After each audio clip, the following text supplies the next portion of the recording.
Hello everybody and welcome to another Dwarf Fortress tutorial. In this video, I'm going to be covering how to make wells, 4 different techniques, as well as some tips and tricks around these 4 different techniques of making 4 different types of wells. We're going to be covering the materials required for a well and how to construct them, how to make a well on the edge of water, buckets, pumps, and with an aquifer. And also, all of these different sections of the video are time-stamped down beneath, so if you would like to just simply jump to a specific spot and learn that particular technique, links are in the description. Let's dive in.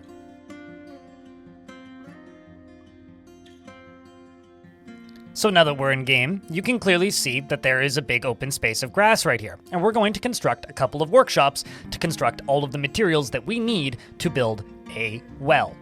The first thing we're going to need is a mechanics workshop. Now, a mechanics workshop can be constructed out of whatever material you like and uses boulders and turns them into mechanisms. So we're going to open up the building screen, we're going to go to workshops, we're going to click on workshops, and we're going to grab the mechanics workshop, which can either be selected by hitting H on the keyboard or simply clicking it. You're then going to place the mechanics workshop wherever you see fit, and then choose your material of choice. The second thing we are going to need to build a well is we are going to need a stoneworker's shop. Now, once again, a stoneworker's shop can be made out of any material you like and can be selected by hitting T on the keyboard in the workshop screen. We're then going to place this workshop and select our material of choice to make the workshop out of. We are going to need a woodworker's shop, or carpentry shops to be specific. Now, this is going to be used to make a bucket. Wood is not the only material you can use to make a bucket. You can also use metal, but for this video, we're going to be using a woodworker's shop. And once again, we select the material of our choice. Once those 3 workshops have been constructed, we need to make ourselves a clother's workshop. This can be found in the clothing and leather section of the workshop menu. This is going to be used to make a rope. Once that has been placed, just like the other workshops, we're going to open up the mechanics screen, and we are going to queue up some rock mechanisms. From there, we're going to open up the stoneworker's screen, and we're going to queue up some rock blocks. And then lastly, we are going to open up our clother's shop and carpenter's shops and queue up a bucket and a cloth rope. And then once that gets queued up, we can see that the dwarves are building all of the materials we need for our well. This brings us to the start of the first type of well, a surface well. This is just any water that you find that isn't salty, of course, assuming it's not on an ocean, so like this puddle or this river here can have a well built on it. So we're going to go hit B on the keyboard or click the build screen.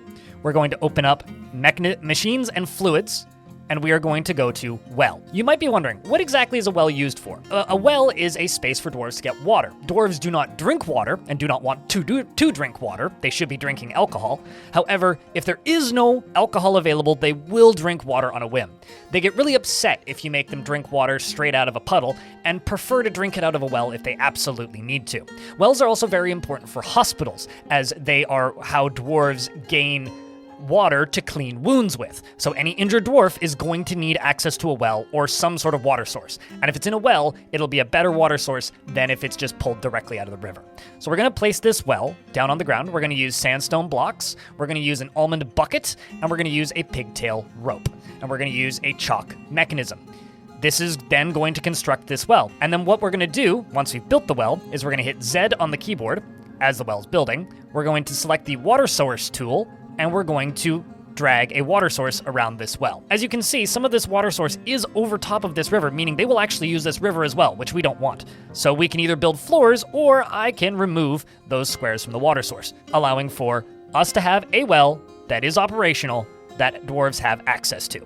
The second type of well is something that you can use underground quite easily if you're somewhere that doesn't have an aquifer. So we're going to use this area by our little farm here. Now, the way this type of well works is quite simple. You just need to dig out a little bit of space. Once you have some space dug out, then what you're going to do is you are going to channel 1 layer down. This removes the floor as well as the blocks under the floor. This is what I call a bucket well. This is not the most optimal type of well and not generally what I would recommend you build. However, it's good to know how to make different types of wells for your future prosperity in Dwarf Fortress. Now, we have this hole in the ground, which is quite useful, and we are going to hit Z on the keyboard. We're then going to go to Pit and Pond over here on the left. Once I've selected Pit and Pond, we are then going to drag that little zone right over top of the hole. We're then going to click Accept. Then here we're going to see two options. We can set it as a pit, or we can set it as a pond. We can also tell them to throw animals in there. It's a very good way to throw things you don't like into a volcano. But we're going to set it as a pond. Now that it's set as a pond, any dwarf that is available is going to go grab a bucket and fill the pond. So our metal crafter here is doing the task. Since the well is at 6 of 7, we'll just call it full. Now what we can do is we can click on the pit pond zone and just set it to be a pit so the dwarves stop dumping buckets of water into it, and then simply go to the machines and fluids section once again, select the well, and then place it over top of the hole. Once again, we're going to use blocks, buckets, and a rope, and our mechanisms. And then the dwarves are going to construct it. This will work pretty effectively. However, keep in mind it will dry up and will need to be refilled, which means you'll have to kind of keep an eye on the well itself. Also, if your surface water freezes in the winter, or if you have to deal with a very long siege, you may run out of water. Meaning, while this is one of the simpler ways of making a well, and safer than leaving it outside, it's not the most practical. So let's dive into something a little bit more complicated that's also much more effective. So now we are looking for an aquifer, so that we can make a aquifer well. Now, aquifers scare a lot of people away. However, they are one of the most efficient ways to find a well. As you can see, we've dug right up to the edge of an aquifer here. And what I'm actually going to do is I'm going to force the dwarves to keep digging. Now, there's several different ways we could do this. We could dig down from the surface into the aquifer, or we could just dig sideways into the wall and let the dwarves do their work and push away the aquifer. As the dwarves continue to dig into the aquifer, we're going to slowly start to see water dripping down from the ceiling. Now what we're going to do is we're going to wall off the side so that there's a little bit of space for the dwarves to, get themselves stuck underground inevitably, so we'll have to dig them out. Look at you, Geshud. Very intelligent. Now that we've saved the dwarf and sealed off that final spot, it's a little bit sticky looking, but I'm sure it'll be fine. Now what we're going to do is we're going to go one layer above, and we're going to dig up to where the aquifer is from one layer above. So the dwarves are going to dig all the way over. Then what you're going to do once they've dug over is you're going to dig a hole down into the area. This will slowly fill up. It'll take a little bit, but give it half a season or so. If you accidentally leave any rocks or boulders in with the water, an easy way to fix this is simply click on the little invisibility tool and then remove it. You don't need to see it there. And this will slowly fill up. It'll take a little bit of time because this is only a light aquifer. But once you've done that, just simply proceed as normal. Grab the Machines and Fluids tab and place your well on top of it, using the same materials as previous. Then what's going to happen is the dwarves are going to come over, construct your well, and then as this fills up, once it hits about, I think it's 3 of 5 it needs to be full, it will be considered a functional well, and the dwarves will be able to get water from it. Unlike surface well designs, this will not freeze and will be infinite. One of the most important reasons to settle on an aquifer, if you ask me. And now we enter into the final type of well. This is going to be filling up a well using a pump system. Now, this is going to be a little bit trickier than the previous ones we've done, but I should be able to give you a setup that should be quite simple. Now, to make a pump, you're going to need a pipe section and an enormous corkscrew. There's multiple different materials you can make these out of, but for this video, we're just going to be using wood. So the first thing we're going to need to do, now that the pump pieces are constructed, is we're going to need to select where the pump is going to go. It needs 2 open spaces to be constructed, so we're going to pump from here in the water down this way. So as you can see, there is some space, and we're going to channel down. Now, we are then going to wait for the dwarves to dig this out, and then go inside of here, and then dig one over, and then down again. So our well is going to end up going right here. And it shouldn't take too long to fill. But we're going to have to be a little bit careful on the actual digging of it because we may end up flooding things if I don't do this safely. So instead of doing it so close to the edge here, let's actually move it a little bit further this way to give us a little bit more leeway time. Now, underneath here, this zone is going to need to be dug out so that we can actually get the water to where we need it to be. So we're going to fill up this little space down here. And also, for fanciness sake, we can make the reservoir a little bigger by going down an extra layer.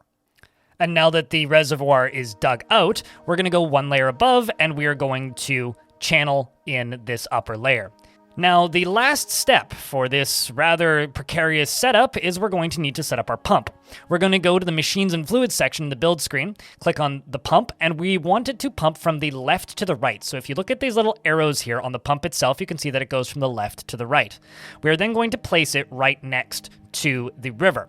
We're going to use our pieces, the pipe section and the corkscrew, as well as a single block to build this. Now, something you should know about pumps, the front piece right here on the right, where the water comes out of, acts as a wall. So if I take a wall tool and I build a wall around the front of the pump, it will be treated as a wall, thus not allowing any water to escape backwards and wash your dwarf back into the creek. I see some people being very scared of using pumps for this kind of reason, and I just want you to know that if you just simply build around the front like this, it'll be quite safe for the dwarf to operate the pump, and you will not need to worry about the dwarf drowning. Of course, you could use machines for this, but that's a little bit complicated for this video. We have our reservoir, and we have our pump. We're going to click on the pump, and we're going to pump manually. We're going to allow a dwarf to begin pumping. And we're going to feather the pause button here. As you can see, Inod here has claimed the pump and has begun pumping. It's going to pump quite quickly, so we're going to need to be quite careful with this. Here comes the water. It fills up the reservoir, and just like that, we're going to go up to the dwarf, and we're going to tell the dwarf to stop pumping. The reservoir fills up. We have a good amount of water in there, and now we can build our well. There is one final reason why you should use pumps to make your wells like this, instead of using an aquifer, is if you have salt water and you want clean water, this is the only way to purify salt water in Dwarf Fortress, meaning you will not get any, salt in your water and be able to drink it and use it for wet wounds if it's an ocean. So if you're settled on an ocean, you need to know this setup. Granted, most ocean embarks also come with an aquifer, so you also have the option to make aquifer wells. Now that the well is being constructed, I hope that you found this video informative or entertaining, or at the very least, a little bit interesting. If you would like to see more tutorials, check out my channel on YouTube, or alternatively, the KitFox channel on YouTube, where these videos are being dual posted. I just wanted to say thank you very much to everybody for watching this video, and I hope to see you in the next one.